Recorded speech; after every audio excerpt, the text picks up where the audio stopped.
ان پہاڑوں میں قراقرم، ہمالیہ اور ہندو کش کے پہاڑی سلسلے شامل ہیں۔ ان پہاڑیوں کی لکھا ہوا ہے، ان پہاڑیوں کی بلندی پر برفانی چیتا، ویسے آپ پہاڑوں کہہ لیں تو زیادہ اچھا ہے، ان پہاڑوں کی بلندی پر برفانی چیتا، سیاہ ریچھ، ان پہاڑوں کی بلندی پر برفانی چیتا، سیاہ ریچھ، بھورا ریچھ، بھیڑیا، خرگوش، مارخور، بھرل، پہاڑی بکری، مارکو پولو، بھیڑ، ہرن اور تیتر دیکھنے کو ملتے ہیں۔ عالمی ادارے نے ان جانوروں کو خطرے کی زد میں قرار دیا ہے۔ جنگلی حیات کو درپیش خطرات۔ پاکستان کے میدانی علاقے زرعی مقاصد کے لیے استعمال کیے جاتے ہیں، اسی سبب میدانی علاقوں میں پائے جانے والے جنگلی حیات اور جنگل تیزی سے سکڑتے جا رہے ہیں۔ چنکارہ ہرن اور مور ریگستانی علاقوں میں پائے جانے والی جنگلی حیات ہیں اور درجہ حرارت کی وجہ سے ان کی جان کو خطرہ لاحق ہے۔ بلوچستان کے سنگلاخ اور خشک پہاڑ مارخور، جنگلی بھیڑ، تیتر، چکور اور کئی اقسام کی جنگلی بلیوں کے مسکن ہیں۔ اللہ تعالیٰ نے پاکستان کو انواع و اقسام کی جنگلی حیات سے نوازا ہے، لیکن درج ذیل وجوہات جنگلی حیات کی بقا اور افزائش میں مسلسل کمی کا باعث بن رہی ہیں۔ غیر قانونی شکار، انسانی آبادی میں مسلسل اضافہ، پانی کی کمی، جنگلی پناہ گاہوں کا خاتمہ، ناقص منصوبہ بندی، جنگلات کا کٹاؤ اور پالتو جانوروں کی تعداد میں اضافے کی وجہ سے، یہاں نہیں لکھا ہوا تھا آپ لکھ لیجئے، پالتو جانوروں کی تعداد میں اضافے کی وجہ سے خوراک میں کمی۔ تو اسٹوڈنٹس یہاں تک ڈے 10 پر آپ نے اپنے 2 کوسچنز کیے، ایک شارٹ اور ایک لانگ، اور کچھ پورشن کی ریڈنگ کی۔ آپ آج کے دن میں ہی یہ کام مکمل کیجئے، ریڈنگ بھی سیکھیے اور ان دونوں کوسچنز کو اپنی مطالعہ پاکستان کی نوٹ بکس پر نوٹ کیجئے اور ان کو زبانی یاد کیجئے۔ جی تو طلبہ ڈے 10 کی طرف ہم آتے ہیں کہ 10ویں دن ہم نے کیا پڑھنا ہے۔ اس میں بھی آداب تلاوت قرآن کریم کے مزید کچھ پوائنٹ اور بھی ہیں۔ جی تو یہ جو ہم نے پہلے پوائنٹ پڑھے تھے ان میں نمبر 1 پاکیزگی، نمبر 2 تعوذ اور تسمیہ، اور نمبر 3 ترتیل، نمبر 4 احتیاط، نمبر 5 رموز اوقاف، اور نمبر 6 جہر و اخفا۔ اور آج کا جو سبق ہے 7 نمبر پوائنٹ، یہ خوش الہانی ہے۔ قرآن مجید کو خوش الہانی سے پڑھنا چاہیے، لیکن اس سے گا کر پڑھنا جس سے قرآن کا تقدس مجروح ہو، اس کی اجازت نہیں ہے۔ نمبر 8 مقدار تلاوت۔ تلاوت تھوڑی ہی کی جائے لیکن اچھی طرح اور باقاعدگی کے ساتھ کرنی چاہیے۔ جس قدر آسانی کے ساتھ پڑھا جا سکے قرآن کریم پڑھے، کم از کم اتنا پڑھے کہ قرآن کریم روکے جی۔ نمبر 8 مقدار تلاوت۔ تلاوت تھوڑی ہی کی جائے لیکن اچھی طرح اور باقاعدگی کے ساتھ کرنی چاہیے۔ جس قدر آسانی کے ساتھ قرآن کریم پڑھا جا سکے لازمی پڑھنا چاہیے۔ کم از کم اتنا پڑھے کہ ایک مہینے میں 2 مرتبہ قرآن ختم ہو جائے۔ امام ابو حنیفہ رحمۃ اللہ علیہ کا قول ہے کہ اگر سال میں 2 مرتبہ قرآن کریم ختم ہو گیا تو حق ادا ہو گیا، کیونکہ حضرت جبرائیل علیہ السلام نے حضور صلی اللہ علیہ وسلم کے ساتھ آپ کی عمر کے آخری سال قرآن کریم 2 مرتبہ دہرایا تھا۔ ان ظاہری آداب کے علاوہ درج ذیل باتوں کا خیال رکھنا بھی بہت ضروری ہے، جن میں نمبر 1 ہے تدبر۔ قرآن مجید علم و دانش کی کتاب ہے، اس لیے اسے سرسری طور پر پڑھ لینا کافی نہیں۔ اس کا فائدہ اسی وقت حاصل ہو سکتا ہے جب کہ اس کے معانی اور مطالب، یعنی اس کا جو مطلب ہے، اس میں غور و خوض کیا جائے۔ اس لیے حتی المقدور، یعنی جتنا ممکن ہو سکے قرآن کو سمجھنے کی کوشش کرنی چاہیے اور کسی عالم دین سے سننا پڑھنا یہ زیادہ بہتر ہوگا۔ نمبر 2 تقوی۔ قرآن مجید سے حقیقی معنوں میں مستفیض وہی لوگ ہو سکتے ہیں، یعنی فیض وہی لوگ پا سکتے ہیں جو متقی اور پرہیزگار ہوں۔ دوسرے لوگ اس سے جس طرح فائدہ اٹھانا چاہیے وہ فائدہ نہیں اٹھا سکتے۔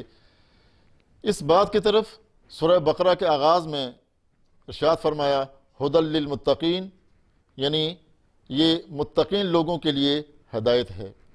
تلاوت کرتے وقت یہ بات ذہن سے ہرگز اوجل نہیں ہونی چاہیے کہ اللہ تعالیٰ کی کتاب ہے جو اس نے اپنے حبیب جناب رسول اللہ صلی اللہ علیہ وسلم پر نازل فرمائی ہے، اس کے ادب اور احترام اور اس کے احکام کی پابندی ہی میں ہماری کامیابی اور کامرانی ہے، اور اس سے سرتابی یعنی اس سے منہ موڑنا سراسر نقصان اور خسارے کا موجب ہوگا۔ تو عزیز طلبہ، اس کے چند سوالات بنے جو آپ کو اس وقت تک پڑھایا جا چکا ہے، پہلی HOD سے لے کر سیکنڈ HOD تک۔ نمبر 1، فضیلت قرآن کے بارے میں آپ کیا جانتے ہیں؟ وہ آپ کو ضیاء اسلامیات سے آپ کو یہ مضمون پڑھایا تھا۔ نمبر 2، مضامین قرآن پر مختصر نوٹ لکھیں، یہ بھی آپ ضیاء اسلامیات سے آپ کو پڑھایا تھا، وہی آپ کو لکھنا ہوگا یہاں پہ۔ نمبر 3، تلاوت قرآن کے ظاہری آداب بیان کیجئے، جو ابھی آپ کو یہ لاسٹ والے جو 2 پوائنٹ ان کو چھوڑ کر جو پڑھائے تھے۔ نمبر 4، مقدار تلاوت پر مختصر نوٹ لکھیے۔ نمبر 5، رموز، اوقاف اور جہر و اخفا سے کیا مراد ہے۔ نمبر 6، قرآن پاک سے حقیقی معنوں میں مستفیض ہونے کے لیے کن صفات کا ہونا ضروری ہے۔ والسلام علیکم ورحمۃ اللہ وبرکاتہ۔ اسٹوڈنٹس، آج ڈے 11 میں ہم پڑھیں گے تفصیلی سوال نمبر 4، اور وہ ہے آمریت کی تعریف کریں اور اس کی خوبیاں اور خامیاں واضح کریں۔ اسٹوڈنٹس، سب سے پہلے ہم آمریت کی تعریف پڑھیں گے۔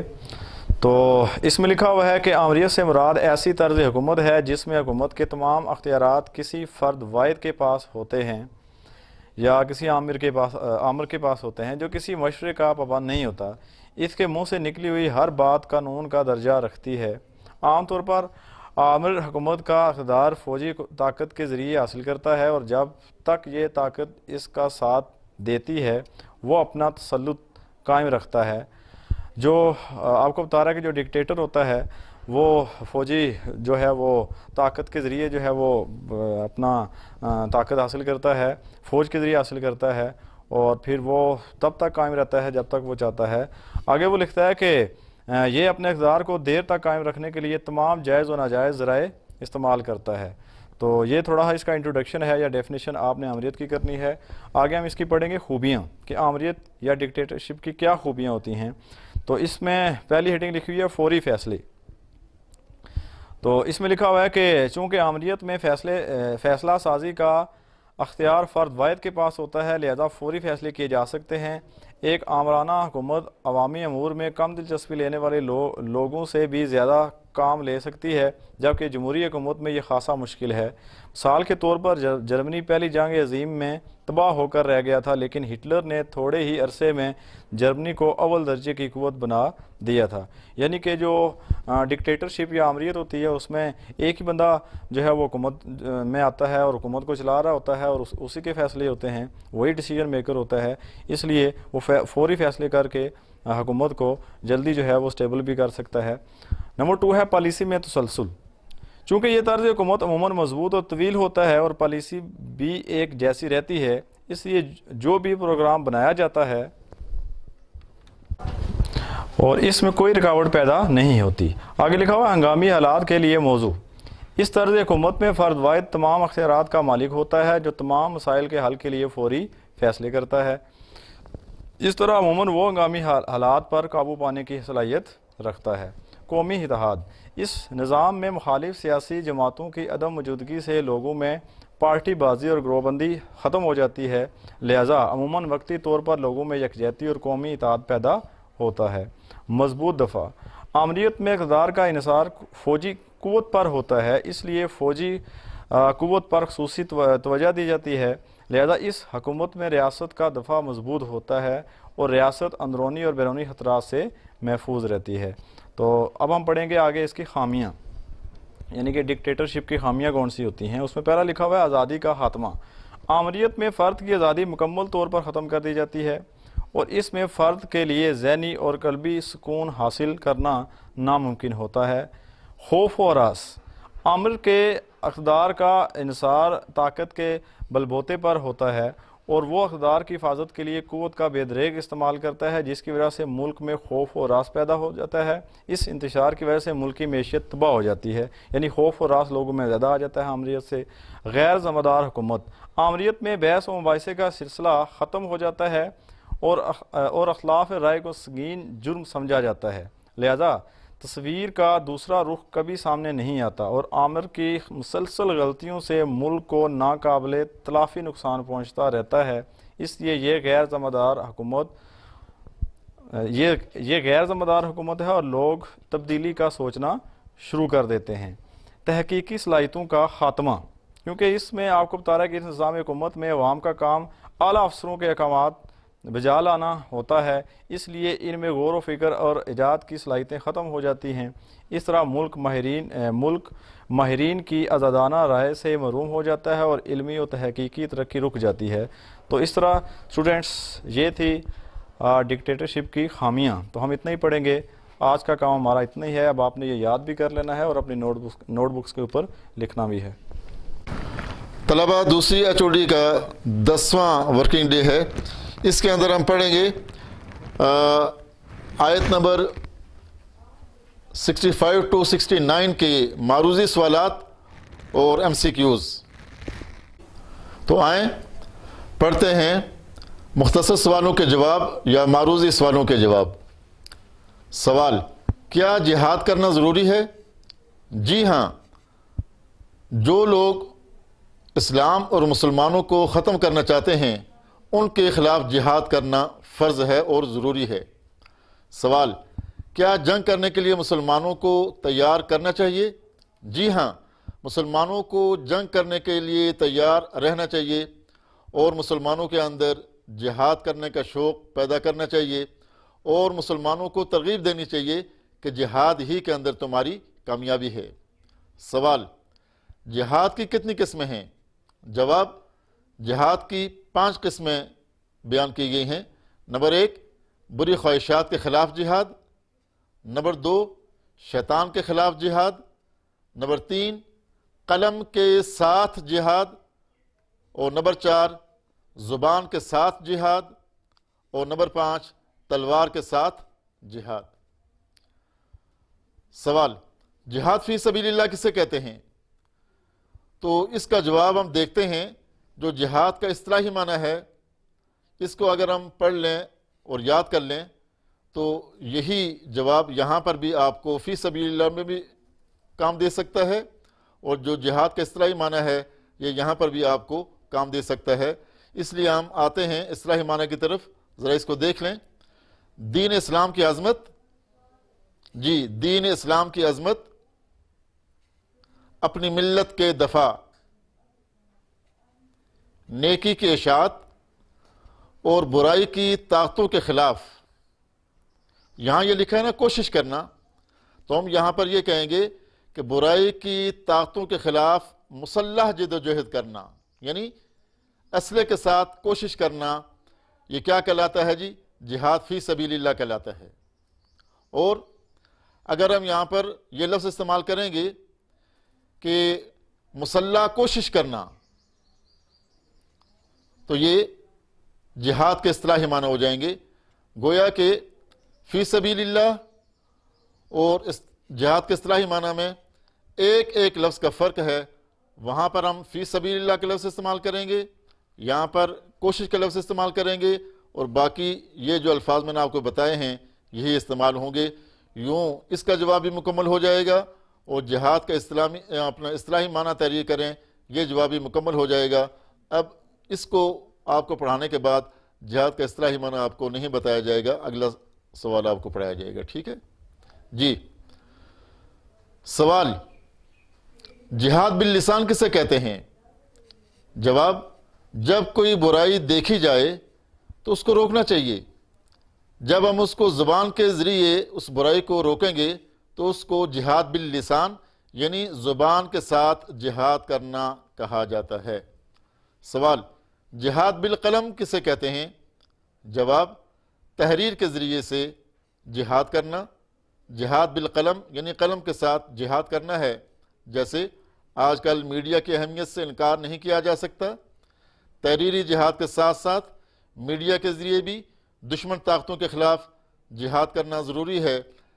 تحریری طور پر ہم پمفلٹ کی شکل کے اندر کوئی کتاب لکھ کر، اخبار کے اندر کالم لکھ کر بھی جو اپنے دشمنوں کو جواب دیں گے وہ بھی جہاد کے اندر شامل ہوگا۔ سوال، مال غنیمت کسے کہتے ہیں؟ جواب، وہ مال اور اسباب جو جنگ کے دوران کافر چھوڑ کر چلے جائیں اور مسلمان اس کو اپنے قبضے میں لے لیں، اس کو مال غنیمت کہا جاتا ہے۔ سوال، مال غنیمت مسلمانوں کے لیے جائز ہے یا ناجائز؟ جواب، مال غنیمت مسلمانوں کے لیے بالکل جائز اور حلال ہے۔ قرآن کریم کی آیت فَكُلُوا مِمَّا غَنِمْتُمْ حَلَالًا طَيِّبًا، پس تم مال غنیمت کھاؤ، یہ تمہارے لیے حلال اور پاکیزہ ہے۔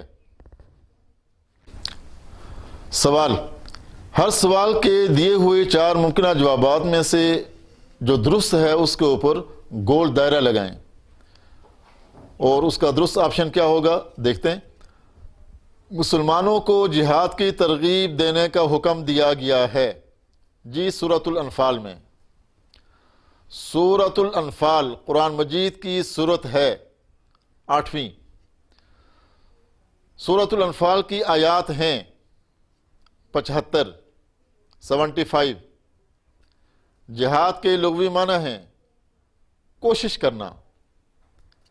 جہاد اکبر کہا جاتا ہے، جہاد بن نفس یعنی نفسانی خواہشات کے خلاف چلنے کو جہاد اکبر کہا جاتا ہے۔ قتال کے معنی جہاد کرنا۔ حضور صلی اللہ علیہ وسلم نے فرمایا، جنت ڈیش کے سائے کے نیچے ہے، تلواروں کے۔ سوال، جنگ میں ملنے والے سامان کو کہتے ہیں مال غنیمت۔ سوال، مال غنیمت مسلمانوں کے لیے حلال ہے۔